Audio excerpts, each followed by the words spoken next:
O yun yung mga madibada pa di. At meron nga ako ditong tirang kamuting kahoy. Yung tira ko pa doon sa tabi-tabi na liluto ko. At kung hindi mo pa yun napapanood, sus naman, panoorin mo na. Mulinaw na alang. Tadain hanggang makukumpleto ang buhay mo kung dahil mo ito mahiling. Charis! At pagkatapos nga natin ang episode ng tapi-tapian, ngayon naman dito tayo sa bilog-bilogan. Yung parang binabilog lang ang ulo mo kahit dati naman nabilog. My goodness! Yes!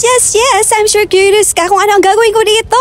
I know, right? I am going to hulog this. Kung di ka man sa namang hulog sa kuya o ma-fall sa akin, ito na lang hulugin ko. Mariosep!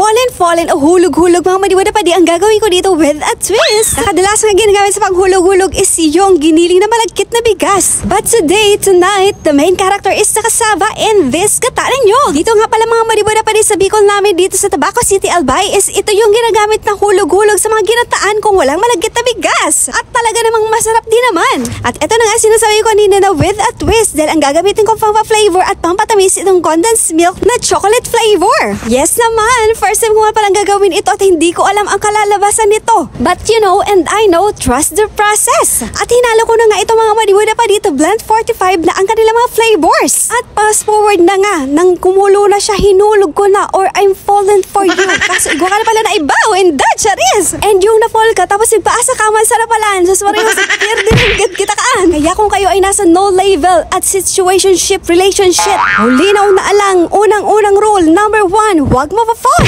Ang inot niya na ma-fall, lugi ng gador ang kamong relationship. Bawal ka na nga dyan na magselos. Bawal mag-update. Bawal na mag-inot na mag-text. Kaya nanggad, kung mahulog ka man sana dyan, ma-fall ka dyan sa no-label relationship mo, maggaong ka na sa nakaining hulog-hulog. At isa pang hulog, dahil nanggad paglingwa na maghulog sa mga utang. Seryoso. At dahan-dahan ko nga itong mini-mix para hindi siya ma-deform ang kanyang pagkakabilog. At nakulangan nga ako sa sweetness, kaya dinagdagan ko pa ito na condense. Yan and again, sabi ko nga kanina, na first time ko lang gumawa nito kaya hindi ko alam ang kalalabasan nito. Kunting sikad na sa namamadibo na pa di maluluto na siya, na feeling ko at ramdam ko na masarap. Ako, charis! At fast forward na nga tayo, luto ng ating chocolate fallen for you o hulog-hulog chocolate. Yes!